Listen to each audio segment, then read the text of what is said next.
Welcome back. This is another episode, of Freddy Scoot. Not a dog and human podcast, just a human one, buddy. Episode 2 of Dunk's Movie Corner. This is week of July. Apparently, at the beginning of the first episode, it said June, but it was definitely July. July 15th through the.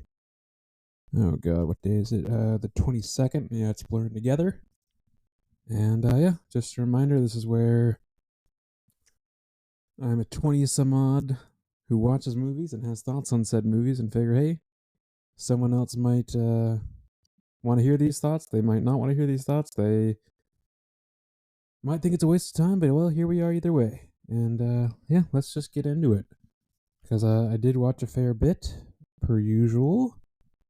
I started this week, or I guess it was right on the cusp of last week, this week. I watched American Psycho again. I think this was the last few minutes of the previous episodes. If you didn't catch that, that's kind of where we're leaving off. From there, I started the week with rewatching Independence Day, 1996. Jeff Goldblum, Will Smith. It's a pretty good cast, pretty solid of the time action movie. Like, there's a couple times where the effects did not look great, but honestly, maybe it's just the nostalgia for me, but such a fun rewatch.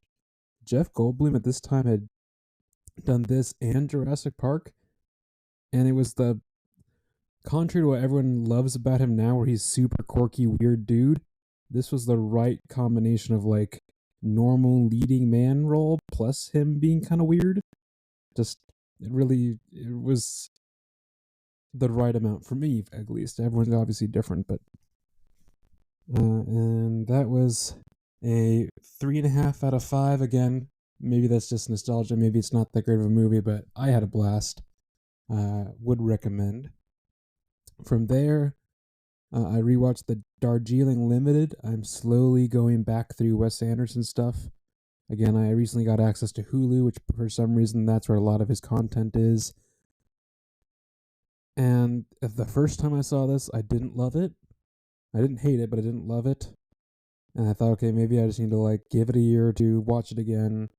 Maybe I'll be in a different spot in life where I'll either connect with it more or understand it more. But I tried again. It just still wasn't enough. It didn't feel Wes Anderson. It just kind of felt like, again, this was early on. This is like 2007, before I feel like he really figured out what his like specific style is. Because if you ask anyone who likes movies, they will know that he does have a very specific style, and I just don't think he had figured that out yet. I felt there was more to it this time around, which maybe, again, baby steps. Maybe by a third viewing in another 5-6 years, I'll actually like it. But that it wasn't interesting enough, I guess. Maybe compelling. The characters, like, I get the reason why they're on this train, to like go through the stages of grief for their parent dying, and then their mom who's absent, and it just, I don't know, it didn't quite work for me. So maybe next time, but again, I gave it a 2.5 or so out of 5. Not terrible. Again, like, objectively, there are lots of parts where I was like, okay, this was well made, but not my thing. From there, I stumbled upon A Witness. This is 1985. Harrison Ford has to live with the Amish as a police officer, as he's undercover, as one of the like Amish kids saw a murderer that he has to protect. On paper, it sounds ridiculous, and there are parts where it was ridiculous, but surprisingly, pretty good. There's a lot of like handsome Harrison Ford just doing hard labor in the fields, and then the chick from Top Gun, what is her name? Kelly McGillis, just like fawning after him, which I get it, girl. Not like, again, not the way I swing, but I get it. Like, he's got like the charisma that's kind of hard to tell or like point exactly what it is, but it's Harrison Ford. I mean, he's got it. Uh, totally didn't expect to see Viggo Mortensen, like Lord of the Rings Viggo Mortensen, as like a almost no name background guy. I think he has like 3 words he says the whole movie. He's just a random Amish dude in the background. Uh, yeah, just kind of an odd little nod. I'm like, oh, okay, hello there. It's kind of an interesting one. From there, I gave that 4 out of 5. That was actually pretty enjoyable for what it was. Actually, there was a lot of like police corruption. That's why he's in hiding. Not to give it away, but whatever. From there, I rewatched Shrek, which that's just. I mean, I would have loved to have been at that pitch meeting back in like 2000 when they were coming up with it because it's kind of ridiculous, but it's such a banger. Like adult, child. Again, yeah, obviously I grew up with it as a child, so maybe that's why it holds a spot for me. But like, really good, very fun. Lots of both jokes that will work for kids and also not so much for kids. There are a few spots I thought the dragon, the animation again. I mean, it was 2001. You can't ding it too bad, but there's a couple spots that kind of took me out. But all in all, such a fun watch. Uh, And the amount of times I saw this on Letterboxd as a review where Shrek tells Donkey to shut up, it's a lot more than you actually think there is. Sounds like it could be a fun drinking game. Uh, and I feel like we all just glossed over the fact that they just named Donkey what he is. Like his name is Donkey. Shrek's name is not Ogre. It just seems like an odd. And we've, as a like, society, just glossed it. We're fine with it. It's all good. He's just Donkey. He just is the thing that he is. That's fine. So that was a 4 out of 5. From there, I went to The Big Year, which was not something I really was looking for. It was a like, oh, you watch this, you might like this, and I try to kind of use that to kind of expand the things that I may or may not even know about, and maybe I'll find stuff I like. Sometimes it works, sometimes it definitely does not. This was 2011. Owen Wilson, Jack Black, and Steve Martin, which all in their own like different spots, very funny people. I like all 3 of them in different things, and it's just them being really into birds. And again, I think I'm just not the target audience because I even wrote it on my Letterboxd review, like not sure who this was really made for. I gave it a 2.5 out of 5 because again, I could see maybe if I'm of an older generation who's retired and into birds or some shit, maybe I'll love it. But this kind of felt like a almost like a no, like I felt like I watched nothing. Like things happened, but I just didn't impact me in a positive or negative way. It just kind of was. That was yeah, that was 102 minutes. I'm not really gonna know what happened during, but here we are. And then from there, and see, this is where the domino effect of like suggestions from that going to something else might be even worse. Because from there, I watched Paint, which is Owen Wilson playing a like knockoff Bob Ross called Carl Nargle, Vermont's #1 public television painter. I'm just reading the synopsis. Is convinced he has it all: a signature perm, custom van, and fans hanging on his every stroke until a younger, better artist steals everything and everyone he loves. Again, kind of a non-watch. There were little bits and pieces where I could see where they almost got to like feelings and like a theme or a message, and it wasn't inherently beautiful to look at. There wasn't like it wasn't exciting. It wasn't like comforting. Really, it just kind of felt like an IFC movie that somehow was not that quirky even or what I don't know. If you look at the director, he hasn't really done Britt McAdams. Again, it's not my place to critique this kind of thing because it takes a lot to just even direct any kind of movie. But he did this, a Cat Williams movie, and a documentary about the world's largest trivia contest. Which again, this total random shit to a like more or less full length normal movie, 96 minutes, starring Owen Wilson. Granted, the rest of the cast is a lot of no names, or at least not a ton that I recognized. Uh, but if you like Bob Ross, I'd say it's probably worth a watch for that alone. It was kind of okay, is how I would probably describe it. I don't think I would probably like encourage people to watch it or watch it again, but eh, it filled up 90 minutes. I was probably playing with a dog or folding laundry or something, to be perfectly honest, so it's fine for that kind of thing. And then I closed out the week on the 18th. I know that's not when the week ends, and I'll tell you why. That's the last movie I saw, but I closed out on the 18th with Ferrari. As a rewatch again. Some of these movies, if I rewatch them, it's either A, because I love them and it's comfort and I like want to feel that joy again, or it's I didn't hate it, but I didn't love it and I'm trying to give it another chance, which is what this was.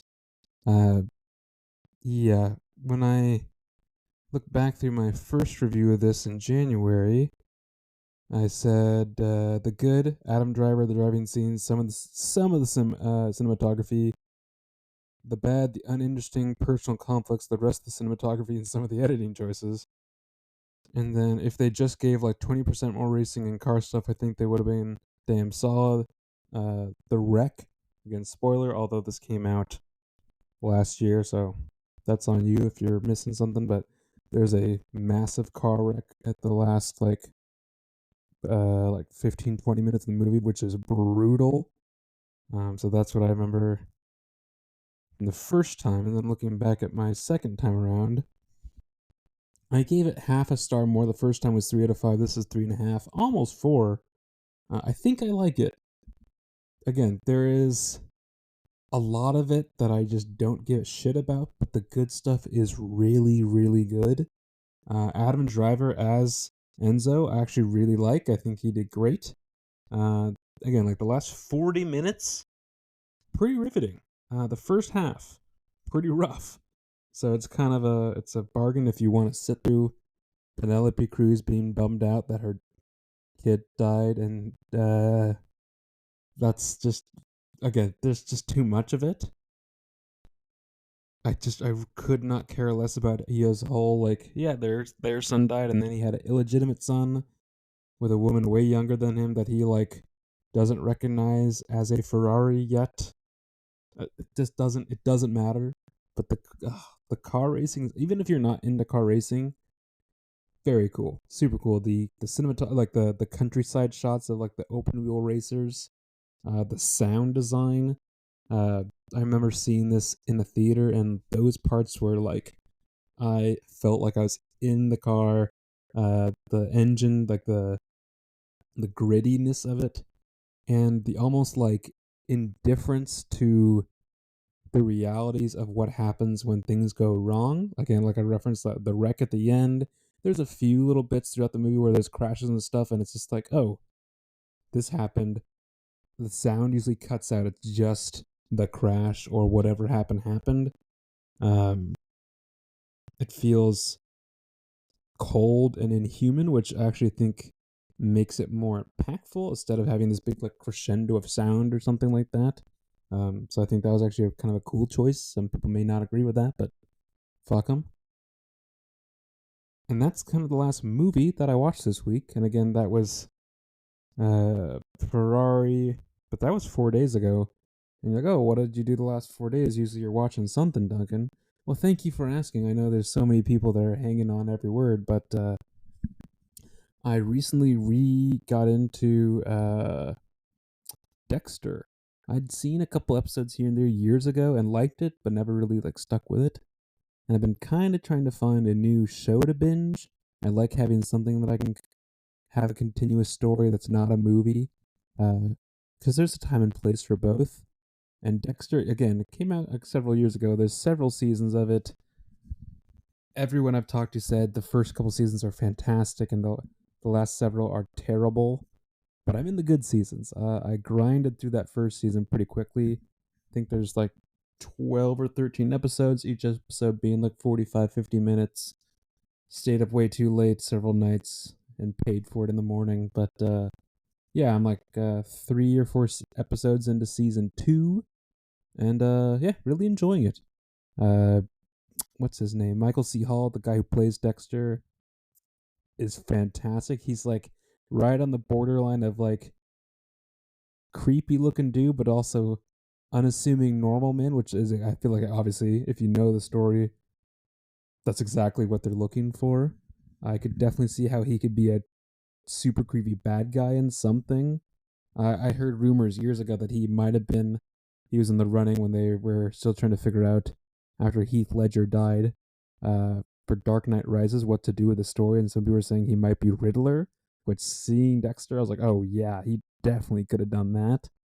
Um, but I'm looking forward to seeing more of Dexter, but also just I might see if I can check out if he's done anything else, because I like him quite a bit. There's a couple like I don't want to say stereotypes in the show, because it's in Miami in the early 2000s.